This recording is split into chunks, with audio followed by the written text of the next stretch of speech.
Good morning, everyone, and welcome to the Social Determinants of Health Clinical Decision Support.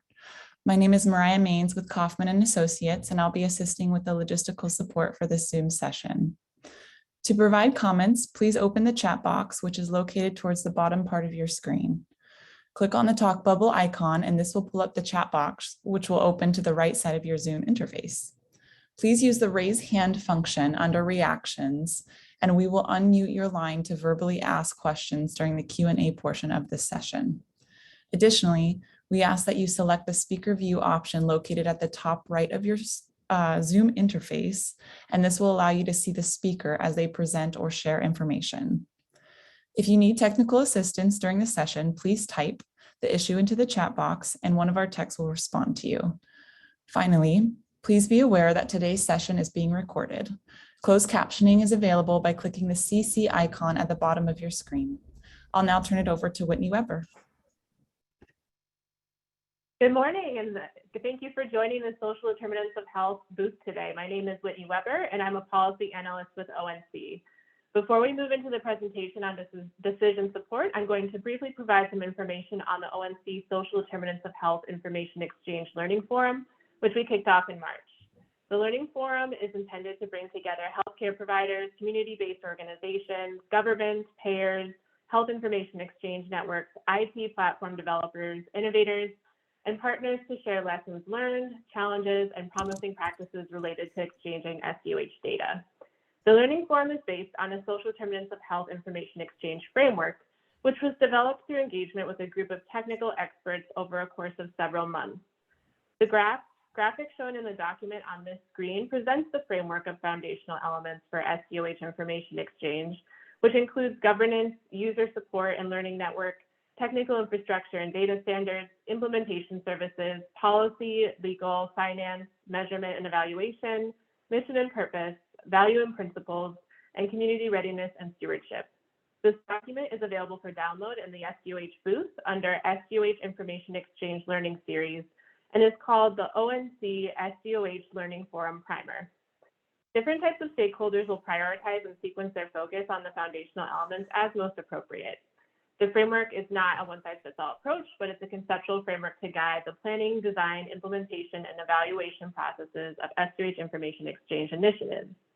These foundational elements relate to initiatives' capacity to build interoperable infrastructure components, such as referral management, resource directories, risk scoring, identity management, and consent management. Our monthly ONC SDOH Information Exchange Learning Forum webinars are from March to July 2022 and cover several high-interest foundational elements and provide an opportunity to engage in peer-to-peer learning on SDOH information exchange.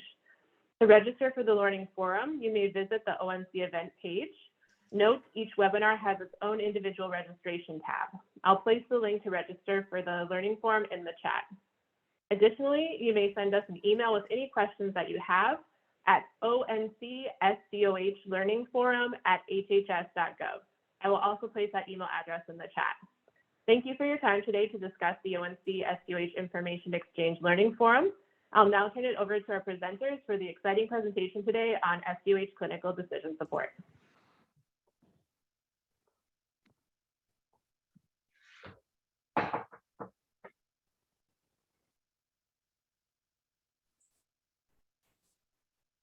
Great, thank you so much, Whitney. I think we're just waiting on our slides to load. Great. I want to welcome you all to the second portion of this exhibit where we'll actually have kind of a presentation and question and answer. Thank you all so much for your attendance. My name is Joanna Henry, and I am a public health analyst within our Office of Technology with ONC. Today we'll be talking about social determinants of health and the work that we did for clinical decision support for a feasibility report. We have our wonderful team from Security Risk Solutions, Greg and Amber, who will be going through a couple of questions that we just want to answer to help inform the work that, or share the work that was done. If you go to the next slide. So what we'll have is an overview of the project purpose and scope. We'll have questions to help you understand why you should consider investing in clinical decision support. Then we're going to have some questions that Amber will present to talk about some of the lessons learned in exploring practice guidelines with social determinants of health. And then we'll have some questions as it relates to the current and emerging state of social determinants of health information. And then we'll talk about some next steps for this work. With that, I will now pass it over to Amber to take us through those questions and talk about some of the work that we did on this project. Great, thanks, Joanna. Next slide. All right, so thank you everyone for joining. My name is Amber, and our project was ONC's Advancing SDOH Health IT Enabled Tools and Data Interoperability project, under which this work was completed. So our purpose for the project was really twofold. One was to identify specialty guidelines with SDOH components, and then analyze any alignment between those components to help inform future work approaches for converting those guidelines into clinical decision support. And then second, to provide limited technical support to help stakeholders in their efforts to implement standards and capabilities to granularly tag and segment sensitive data, which can include SDOH data. Our scope for the project was equally twofold. So it was to identify where existing specialty guidelines included SDOH components that can potentially be converted to CDS, and then also to provide expertise to support and inform the implementation of data tagging for SDOH use cases. So our project lasted a year. It started in August 2020 and ended in August 2021. During that time, we did do a two-part webinar that focused on the data tagging aspect of our project. So we're back today to talk about the CDS portion. Next slide.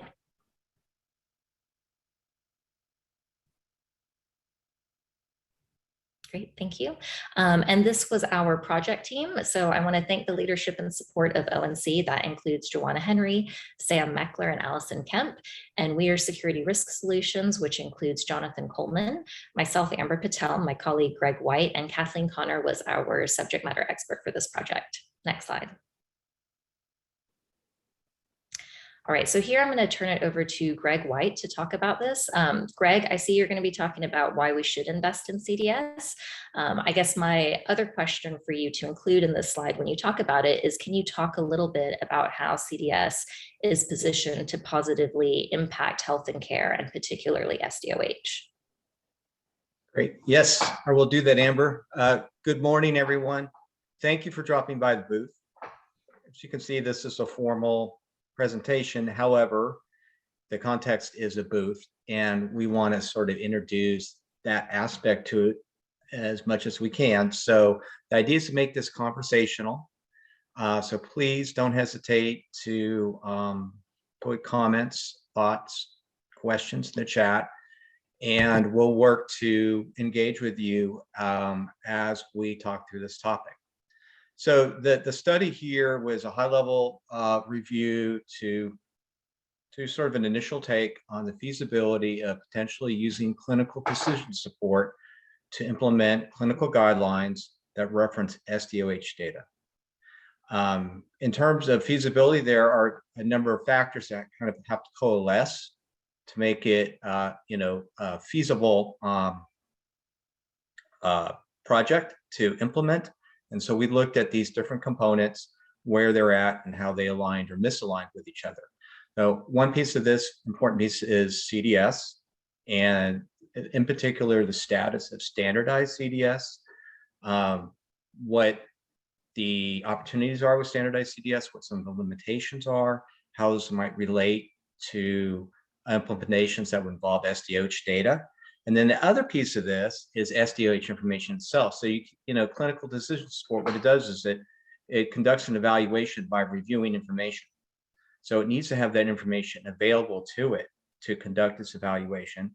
And in this case, we're talking about standardized clinical decision support. It's standardized information. So we need to be comfortable that there's a realistic chance that the information we're going to need to conduct this evaluation is available, and it's available in a standardized form. So the first part of this talk is going to be about clinical decision support, and particularly standardized clinical decision support, and the status of that. And the second part will be about SDOH information and guidelines. Right, so CDS implements clinical guidelines. So in order for this to be feasible, we need to have clinical guidelines that reference SDOH information that's factored into the recommendation process in these guidelines. So that's another consideration. If there aren't guidelines that have SDOH references, then it's would be difficult to move forward with this kind of work. So first question though is why even have this discussion? Or why are we thinking about CDS here in the context of SDOH information? What does CDS bring to the table? What value does it provide? Well, this is the status of things. There are clinical practice guidelines that have been developed, and these tend to be rigorously reviewed. So they're based on evaluations of studies, and the outcome of this process are evidence-based recommendations for a wide variety of specialty fields. In a way, this process has been a victim of its own success because some guidelines were authored and then, all indications were they were helpful. So more guidelines have been authored, and now we have sort of the same dilemma we have in modernity for lots of things. We have a lot of information, right? A lot of good information, but then we have to figure out how to make use of it. So in this case, there's one site here, Guideline Central. It has 2,600 different guidelines that it references, that's collected. That's, it's not realistic to expect that a general practitioner is going to become a subject matter expert in, 2,600 guidelines. Again, the modern dilemma, we have lots of information, but, how do we best use it? And we have some, cognitive limitations. So this is where CDS comes in, because what CDS can do is it can reinforce these recommendations in an electronic format within the workflow of EHR system. And what it does is it utilizes computable logic to evaluate data that's available to it through the EHR to then advance recommendations. And the idea is to advance these recommendations at an opportune point of care. So at a decision-making point in the care process. And for different recommendations, that decision point is going to occur different parts of the process. So to be able to kind of refine where this intervention is introduced into the workflow, and then, sort of electronic reminder that, you may want to consider this recommendation. This is why this is a link to more information about it. And the bottom line is that this approach has improved healthcare outcomes. CDC did a study on this, and there's a link here cited on this slide that, their conclusion was that the evidence suggests that CDS is effective. And one study that caught my attention was Kaiser Permanente. It was doing CDS around hypertension, and at the beginning of the work, 48% of their patients had what would be considered a stable blood pressure. And at the 8 years later, as they worked implementing clinical decision support around hypertension management, that number went up to 86%. So there's, there are reasons why we're having this conversation today about clinical decision support, and if it may be something that we can use with SDOH data. Next slide.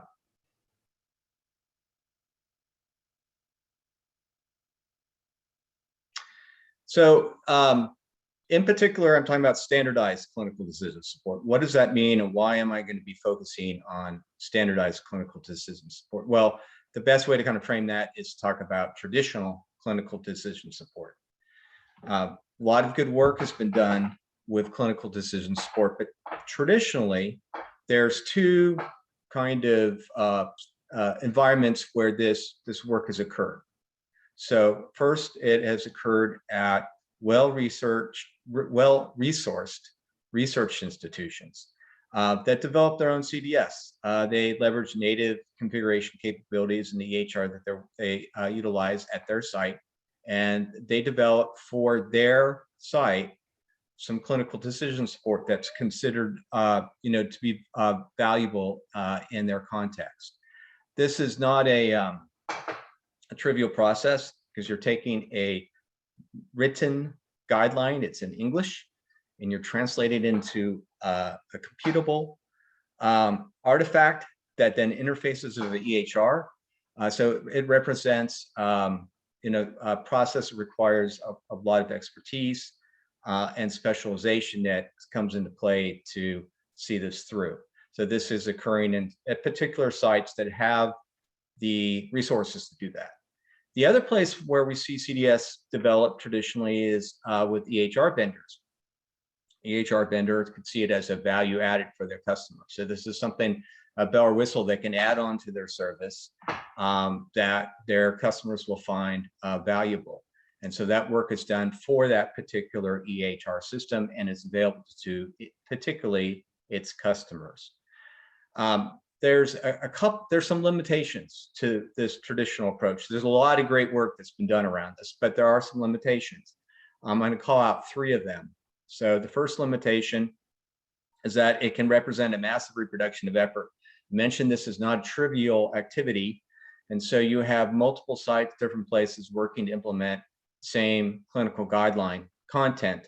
That's a lot of reproduction of effort, not particularly efficient.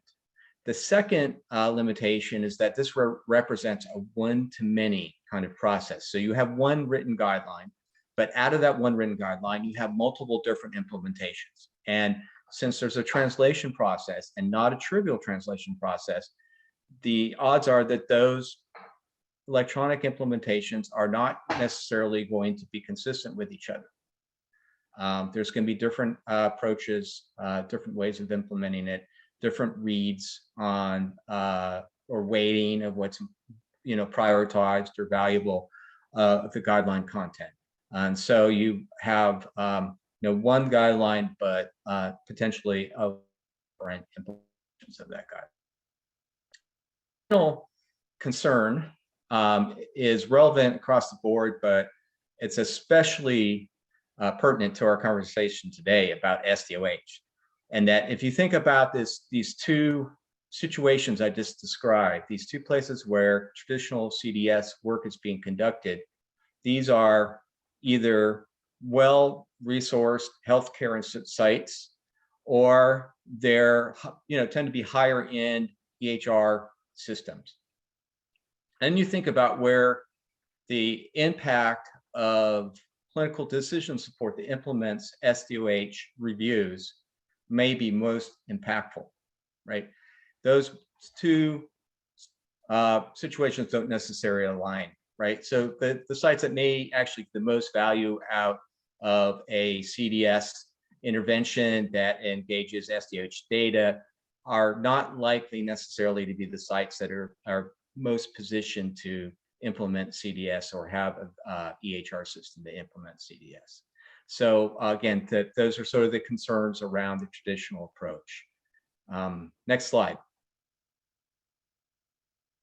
So, where do standards come in? Well, ideally, the vision here with using standardized CDS is that there's one service that can then be utilized in a whole variety of settings and with a whole variety of different health IT systems.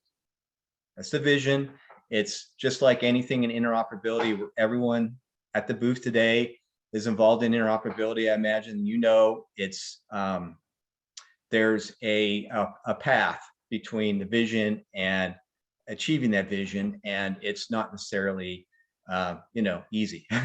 So, but the important thing is we have the vision, and we have, as I'll discuss, we have the parts that are in place to move us in that direction. That's what we're looking for, is something that's going to address health equity by being able to be supported in a wide range of environments. Then, as an implementing site, rather than having to develop and test and maintain the CDS myself, I can receive a CDS service or utilize the CDS service that has been developed, tested, and vetted by someone else, and potentially maintained elsewhere as well. And the other sort of benefit is, so we don't have this massive duplication of effort, and then we have the potential to be highly scalable.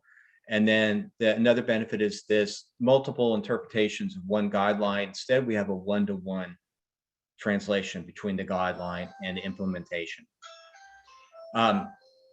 The process of, as I said, of developing the CDS can be complex. So if you can get a focused group of people to, with different specializations to work on this, and then potentially that group has access to the organization that has authored the guideline and therefore can validate their approach or get feedback about their approach from that organization, you're more likely, to have one singular product that's going to then be consistently implemented and representative of that guideline, throughout the healthcare infrastructure in the country. So benefits and vision and opportunity around standardized clinical decision support. Next slide. So to have standardized clinical support, you utilize standards. So what standards are in play? And the reason why I talk about this is because it's very relevant to the feasibility conversation. All right, so that's why I'm spending a little time talking about the standards. So for the data itself, the language here is FHIR. The data is represented in FHIR. It can be, it's a proprietary EHR system, but it interfaces with a FHIR server.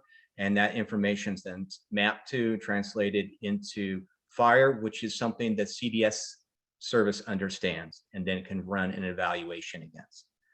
The limitation of FHIR, it's not really a limitation because it's by design, but it is intended to help represent and manage and share data.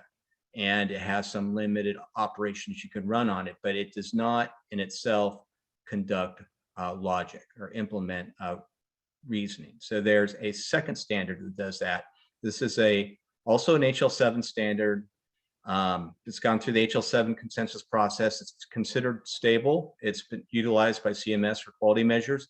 It's called CQL, Clinical Quality Language. It's a high-level expression language that implements logic. So this is the thinking part of the CDS. It also is expressed in FHIR. So it's actually contained within FHIR resources. So it's, again, part of the same sort of API that we're all working to engage. And it will then take this information that's expressed in FHIR, run some logic against it, as I said, and then produce an outcome, a response. And then there are standards for how to implement this within EHR. So this process has to interface with the EHR. And two significant approaches here. Again, these are I'm talking about them because it's relevant to consideration about how feasible it is to implement CDS with SDOH. One is called HL7 CDS hooks. This is, again, a vetted, validated specification through HL7 process. And the hook, that word hook, what that means is the hook is an event that occurs in the EHR. So it's, originally user triggered, but it's an event that happens in the EHR, like opening a patient's chart or signing an order. When that hook occurs, that can trigger what's called an invocation to the service, CDS service. So the EHR then, provided certain maybe configurable attributes are met, that EHR will then send out an invocation to the service with some data. The service will then conduct an evaluation and return a recommendation when appropriate back to the EHR. So the drawback here is this has to be supported by the EHR. It's just not something you can stand up and then it's going to work. The EHR has to be able to support CDS hooks and the language FHIR so that this integration with the CDS can occur. And the benefit is that you can insert clinical recommendations where you want, at around a particular event, a decision-making point, in the clinical process in a way that the user themselves don't even have to trigger. It's going to occur sort of automatically in the background when certain conditions are met and a certain event occurs. So that's CDS hooks. Smart. So Smart's another approach, and it allows users to launch an application from an EHR system. The great benefit of Smart is that it's required for certification, and hence it's broadly supported by EHR systems. So we're talking about interest in scalability at this point in time. It's much more widely supported. The disadvantage is, at least in its base state, it needs to be user activated. So the user needs to know the application's there. They need that, and they need to have access to a button or a tab that they can click on that will trigger this application. So they need to be aware and then take the initiative for this evaluation to occur. Whereas with CDS hooks, that's going to happen provided certain conditions are met, certain event occurs in the EHR. These are relevant again to what considerations about SDOH based recommendations and how they may be able to be utilized as clinical decision support within the EHR system. Next slide. So someone had asked me, well, how would you describe clinical decision support? Somebody who's not technical, like your grandmother. And I had to think about that. I think it's worth giving it a shot, just to kind of, again, understand the process here and then how it gets translated into an electronic or computable state. The process is basically, let's say I'm a general practitioner, I'm about to write a prescription for pain, but I decide what I'm going to do before I write the prescription is go down the hall and talk to my colleague who's a pain management specialist and get their opinion. So I go down the hall, I knock on their door, the pain management specialist happens to be there, happens to have plenty of time, and I say, I'm thinking about prescribing X for my patient. And then that specialist will want to know some information about the patient. So they'll ask me some questions like, okay, how long are you thinking this patient's going to need this medication? What medications are they taking now? What other medical conditions do they have? This kind of thing. And then based on what they learn, they suggest something, or they say, yeah, that's a good idea. Go ahead. That's appropriate. Or, you might want to have an immediate release opioid there instead of an extended release opioid, something like that. No, I go back and then I implement that guidance. Well, this is what happens really electronically with clinical decision support. So if it's a Smart on Fire app, I knock on the door, I'm clicking that application to get it to fire up and run. With CDS hooks, I don't even have to knock on the door. It's going to say, oh, I see that you're about to sign a prescription for an opioid. Let me collect some information. Well, I'm going to send this invocation to the CDS service. It's going to, so that's step one here. I'm going to send an invocation to the service. The service lives outside the EHR. It's on the cloud, or it's established in a local server room somewhere. And the service says, that's good. I need some more information. And it queries for more information. And that's the back and forth that you see here with the FHIR server. Then when it will run evaluation against that information. And the outcome of that is a response that goes back to the EHR. And CDS Hook says it's called a card, but it's code that the EHR has been designed to support. So when it receives this card back, the EHR then renders it as an alert within the clinical workflow. And this response can take several different forms. So that the most common form would be just a written recommendation. Say, consider prescribing X, and this is why, and here's the link to the guideline. And it can also be actionable. So that's called a suggestion card. And what happens there is if you accept the alert, then it will actually, set up the medication order for you. So it has that sort of functionality built in. So not only is it providing recommendations, actually causing action within the HR based on that recommendation when the user agrees and decides to accept the other. And then the third approach is to have a link to a smart app. And this was the original sort of starting point for CDS hooks. It was like, well, there's lots of smart apps, but people don't know they're there or how to get to them. Let's use CDS hooks service as a way to say, hey, I see you're doing this. You might benefit from running this app, and here's a link to it. And we'll talk a little bit more about using links in the context of SDOH, particularly SDOH assessments, in a minute. So next slide. Hi, Greg. I do want to insert one quick question as you're talking through this. Do you have any thoughts on the plus or minus with CDS hooks versus Fire API? And you can answer that now or after you kind of walk through this a little bit. Okay, so CDS hooks is designed to utilize Fire. They're compatible. In fact, CDS hooks really requires Fire, so it's not a kind of zero sum one or the other.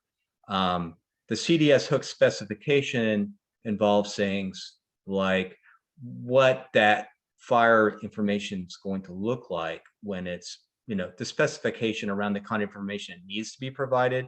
So like you need a patient ID, you're going to run an evaluation. So that's a CDS hook specification, but that information is that patient ID and patient information is represented in Fire.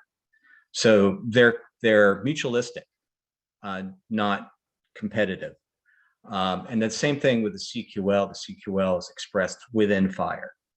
So again, it's mutualistic. It's not competitive. If you're asking about CDS hooks versus smart, I would say that, what we see so far is that if you have an interventive alert, so it actually is introduced into a workflow that's more effective. It has a higher take rate than one that's voluntary that you need to sort of click on the app to trigger. But since CDS hooks is not as broadly supported as Smart on Fire, one approach, both can the same. In fact, the whole service, we have services, CDS services now that can be used in either. They can be used as quality measures. They can be used with Smart on Fire. Or they can be used in CDS hooks because the variables that affect what API they're interacting with can be set depending on the context. So it's the same service. It's interchangeable. Can be used, in these multiple different kinds of settings. So they're more complementary than potentially than they are competitive. I don't know if that answers the question.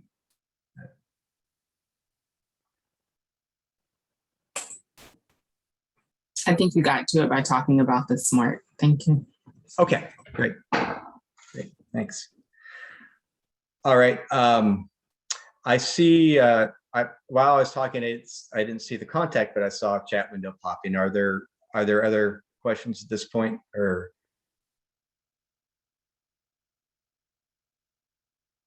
Okay, I'll keep going. So besides the standards I just talked about, there's another relevant standard for clinical decision support, and this is the Clinical Guidelines Implementation Guide, again, vetted and published through HL7.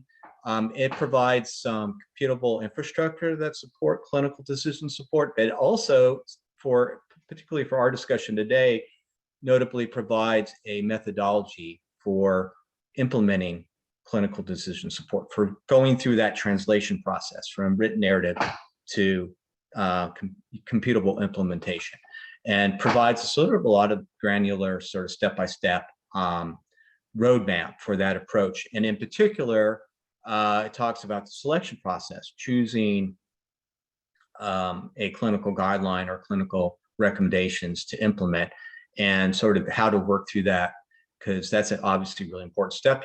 You want to make sure that you exercise appropriate judgment there. Otherwise, you're going to have more complications as you go to work to represent, translate, and then validate that guideline content. And with that, we'll go to the next slide.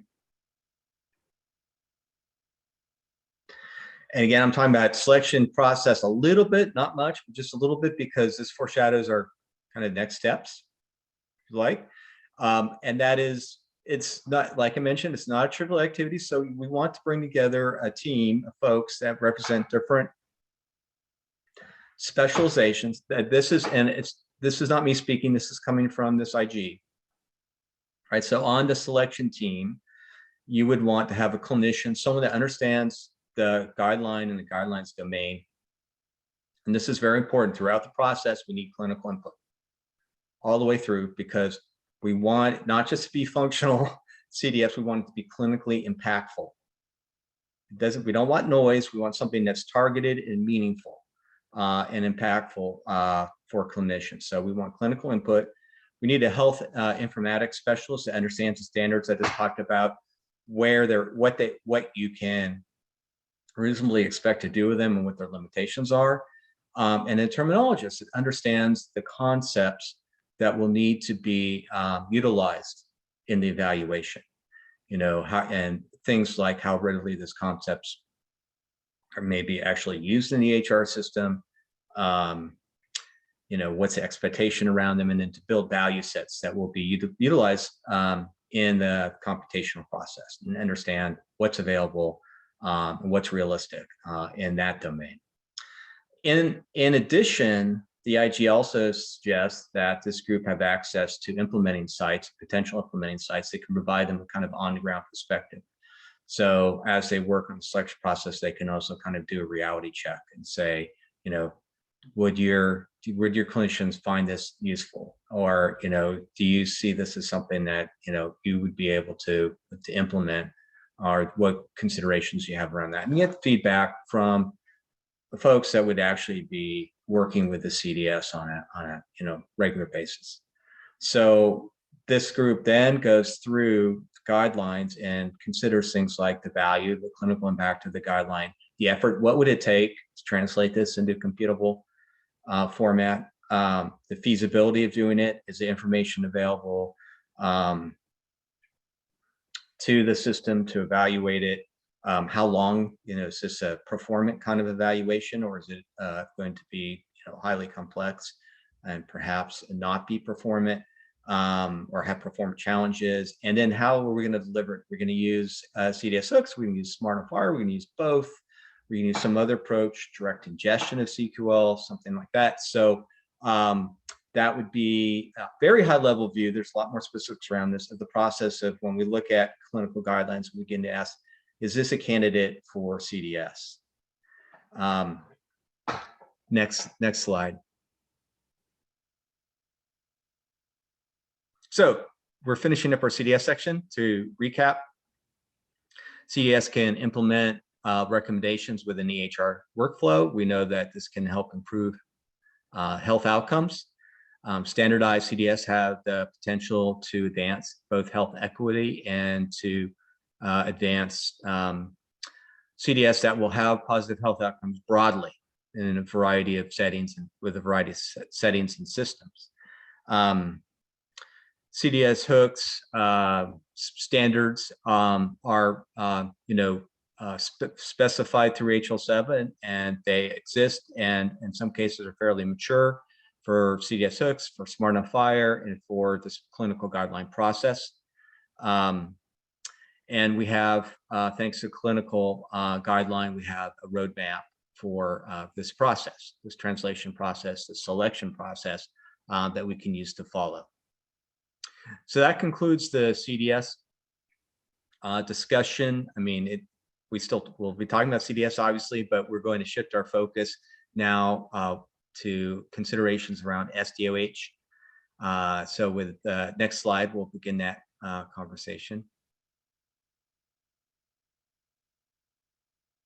I'm not going to spend a lot of time on this. I think probably if you're participating in our booth today, you know this, but this is a study that's updated annually based on county health data from the University of Wisconsin, and there's a lot of different impacts to healthcare outcomes. Clinical care only being one of them. In this case, that's 20%, and in this scenario. We have health behavior, social and economic factors, physical environment, and a lot of that kind of information can be captured using SDOH. So we're looking for a holistic approach that's going to expand beyond, quality clinical care is critical, but we want to expand beyond that and address a patient's sort of total set of variables that affect their health outcomes. And that's where SDOH comes in play and why it's so important. Next slide.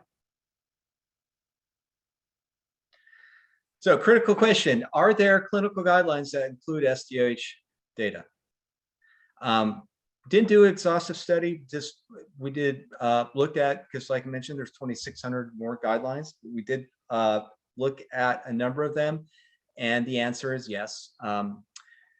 Increasingly so, we'll see this in more current guidelines, especially SDOH is a consideration that guides some clinical recommendations in some guidelines. And in particular, we're finding SDOH references in certain specialty fields like pediatrics and substance use disorder, cardiology, but I'll talk about pediatrics first.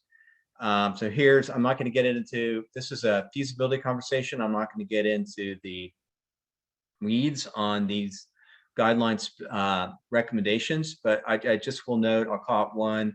It's Bright Futures. It's a guideline for health supervision of infants, children, and adolescents. This is a guideline for the entire sort of pediatric cycle. And what it says is, there are 5 critical primary concerns in pediatric care, and one of those 5 is SDOH. So there are particular points that it calls out in this care cycle where a pediatrician should be conducting an SDOH conversation with the patient and the patient's family. And it makes recommendations around that. So how does that, what does that mean to clinical decision support? We'll talk about this more, but if we can access information that shows if a SDOH assessment or conversation has occurred and when it's occurred, then we can intervene and say when a chart is being opened. This is one of the hooks. The opening of a chart is a broadly supported hook. We can intervene and say something like, may be helpful to conduct a SDOH assessment with this patient. Doesn't look like there's a current one, or hey, and here's a link. And here's a link to an assessment that you can utilize if you like. Or hey, there's been a SDOH assessment. This may be helpful to you in your care conversation with the patient, or in your care plan for the patient. And here's the link to where the assessment is. Consider reviewing it. So that's just one example, again, from pediatrics. Next slide. Another area where we're seeing a lot of SDOH references is substance use disorder. And I guess I'll just make a high-level observation here, which is that traditionally recommendations for this domain include pharmacological therapy and behavioral therapy. But what we're seeing emerging from this, more current guidelines is that there's a third leg to the stool now, which is SDOH. Folks that are maybe working to address substance use disorder, they also have SDOH considerations, and these considerations can significantly impact the outcome of their treatment. So the guidelines are increasingly recommending assessments and addressing any SDOH related concerns as part of a holistic treatment for SUD. Next slide. And in cardiology, there's a lot of overlap here with the pediatric space, but I'll just call out one here for adults for hypertension. So the recommendation is that if a patient's over 40, they should be screened for hypertension, but then there's also other risk factors to consider. That would mean that patients that are under 40 should also be annually screened for hypertension. Some of these risk factors may relate to things like stress, lifestyle habits, and race. So if those risk factors are present, the CDS can evaluate to see if they're present, and if they are, then it can recommend for a patient you wouldn't normally maybe conduct a hypertension screen for, that in an annual visit, you should conduct a hypertension screen. Next slide. Hey, Greg, sorry to interrupt. Yeah. These are really great examples. I was just wondering if you have any takeaways from exploring these practice guidelines with the SDOH components. Yeah, so I guess 3 takeaways. First of all, there is SDOH data in clinical guidelines. So we have a starting point for discussion about CDS and SDOH. Second point is that, and I made this point as I was talking, they tend to be, there tend to be particular special areas where this is, there's especially a good awareness or high awareness about the value of and importance of SDOH considerations. And then the third point, I think I might have referenced, but I could emphasize, which is that this is anecdotal. I didn't, approach this in any kind of structured way, but when I was looking through these guidelines, the more current the guideline, the higher the probability there was SDOH references in it. Mm-hmm. I mean, it's just, this is the way it worked out. So my takeaway there would be that we can expect an increasing, there's a trend of referencing SDOH information, and we can, my expectations would be that would continue as guidelines are updated, and as more guidelines are authored into the future. Mm-hmm. Thanks, Greg. On the last slide, you also identified an example of a practice guideline with SDOH and race. So we know a lot of efforts are underway to evaluate race as part of guidelines. Was the scope of your work purely technical, or was it a commentary on the adequacy of current guidelines when dealing with race? So this is an important topic for AI and CDS, is considerations around race. There was a very engaged session about this at HIMSS, lots of participation, lots of good input, and it's complex, and there's a variety of concerns around it, as well as providing a variety of opportunities. So that's not where I tend to go with this. What I'm doing is I'm talking about technical feasibility. So all I'm saying is there is SDOH related information that's referenced in this guideline. And what I'm about to say in the next couple of slides is that information expect to be supported by EHR systems. So it's realistic if, should it be determined that would be a useful avenue to pursue, it's realistic that CDS could potentially be developed that would evaluate against that kind of data. Great. Thank you, Greg. Yeah. Thanks. So that's the kind of segue here to the next topic, which is it's in the guidelines, but is it available to us from EHR in a standardized form in FHIR?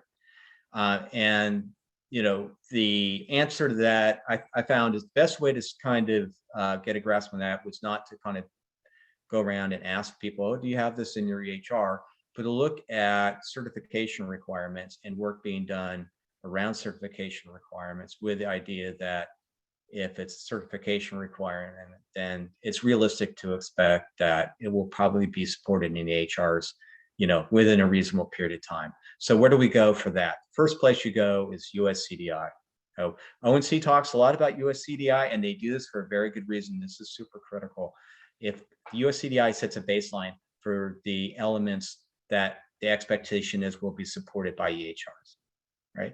So if it's in the US CDI, it's very likely that it will also be in FHIR and mapped into, very importantly, the FHIR US Core IG, which is what EHRs are expected to support as well. So with US CDI version 1, we do have race and ethnicity. And when I first started this work, that was what we had to go with. So I was particularly focused on looking for the, guidelines with that kind of information in it. I gave one example, there's others. But since then, very notably, so in July of last year, US CDI version 2 was published, and this has 4 SDOH elements in it. So this is huge, because this says, look, here are 4 SDOH elements that should be in a minimal set element of information that a EHR should be prepared to capture.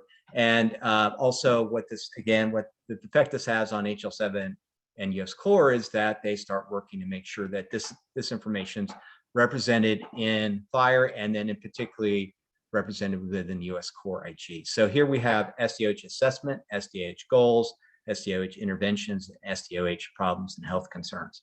So this happened in July, and what's happened since that time is that HL7 has done exactly what I just described, and I'll be talking about that a little bit more in my next slide.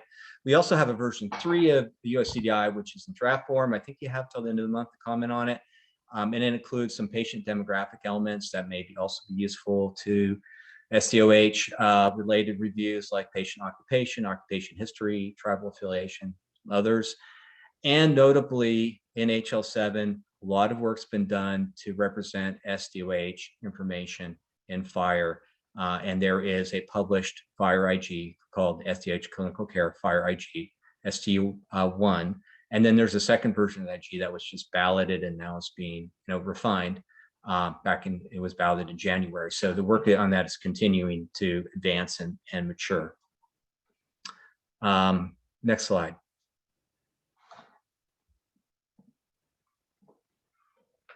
So I was talking about US Core.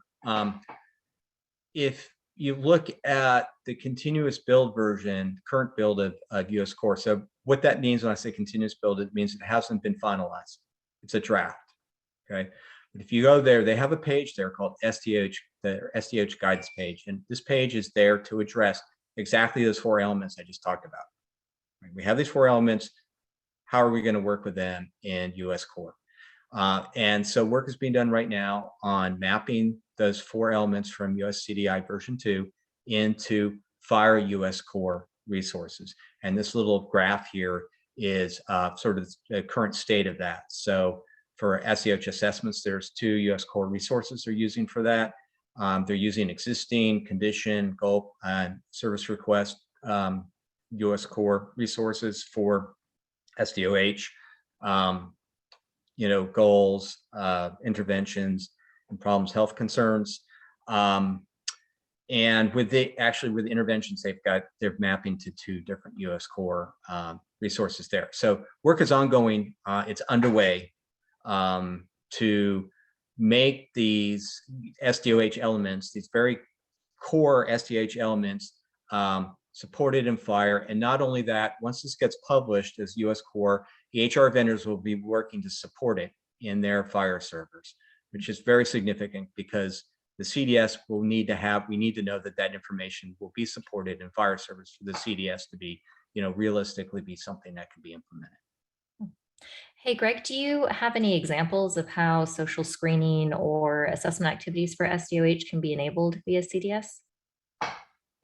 Well, I think I gave one earlier, and there are certainly other guidelines besides that pediatric care guideline that suggest, like a lot of the SUD guidelines, suggest that in certain points of care. So for SUD, one guideline says, you want to have a SDOH conversation, SDOH assessment at the initial stage of the treatment recovery process. So so we're not even talking about the information that's inside the assessment, right? That gets a little deeper, it gets a little more complicated. I'm just talking about having an assessment at this point. We can, since we have these 2 US Core profiles for resources that involve assessments, it's realistic to say that we should be able, the CDS should be able to say here, within a few years, has the assessment been conducted and when? And if not, recommend one. And if there is one, make sure the provider or the caregiver knows about it and is able to incorporate it into their care plan. So yeah, I think the assessment and the work being done on US Core assessment values to be very helpful to CDS. Next slide.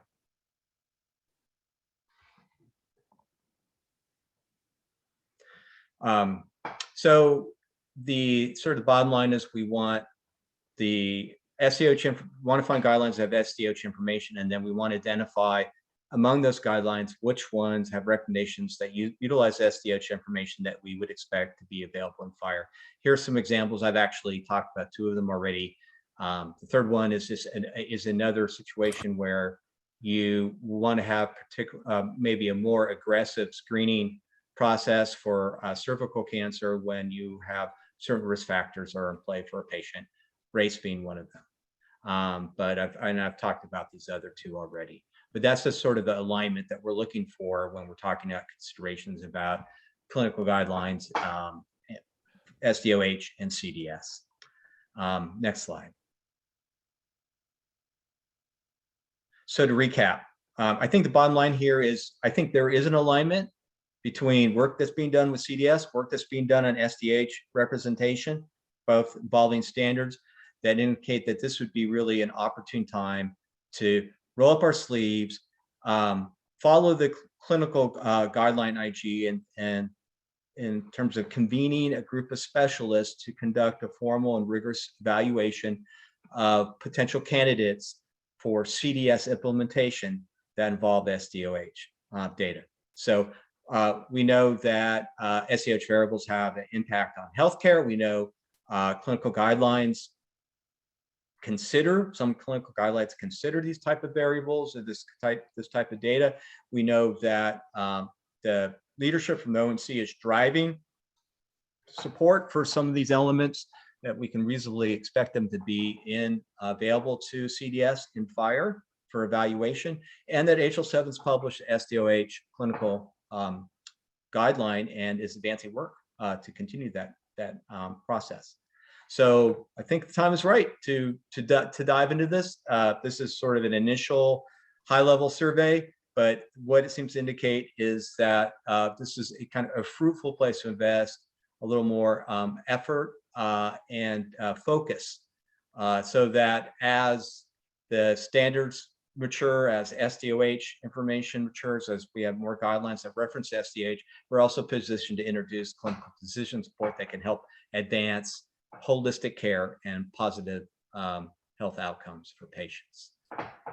So that leads me to my final slide, which is the next steps, which I foreshadowed earlier, which is I think we should consider convening a cross-functional team of SMEs, as I described earlier, that would conduct a formal review of guidelines for SDOH data.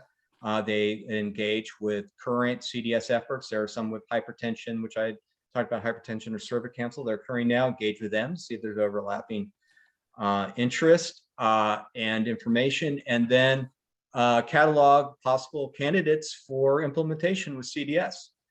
A step above that would be to express how this particular guideline would then be translated into computable form. You can do that with diagrams, tables, with a narrative, and that can then be reviewed and refined to help, again, understand what would be our best candidates for actually expressing SDOH related guidance electronically and in a standardized CDS. So that's what I'm seeing ahead.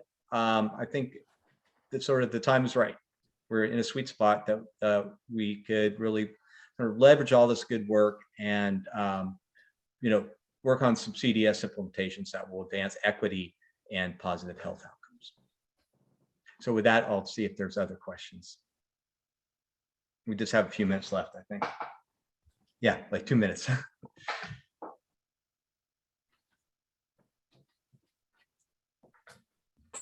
Hi, Greg. This is Joanna. I don't think this question is for your team, but there are a couple of questions I do want to address that were in the chat. One of the questions was, has a standardized set of codes been adopted that address all of the SDOH risk factors? I would simply say the answer to that is no, because there's several SDOH risk factors. The work that the Gravity Project has been doing is taking a look at these different risk factors and developing these domains, or identifying domains to develop out the work from there. So if you aren't engaged with that project, I can definitely drop the link in the chat for that. And then another one of the questions was, How are these SDOH assessments validated for cultural competency? Again, that is something that was out of the scope for this project, but I do think it is a wonderful question to be considered for those who are developing these SDOH assessments. Yeah, excellent questions. Thank you. Feel free to add anything, Greg or Amber. I think those are, worthy of exhibit booth session in themselves, both of them really. So I'm not sure what I can layer on that would be in the scope of our discussion today. But I'm glad that they're being, think people are actively thinking about them and working to address them.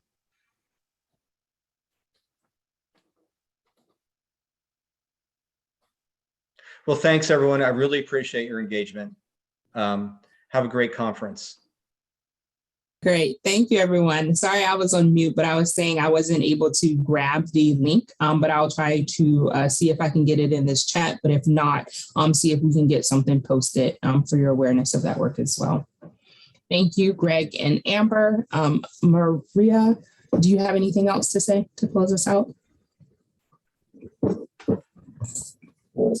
Yes, thank you, everyone. You can find the rest of today's sessions on the ONC annual meeting platform. Thank you. Thanks, everyone. Thank you.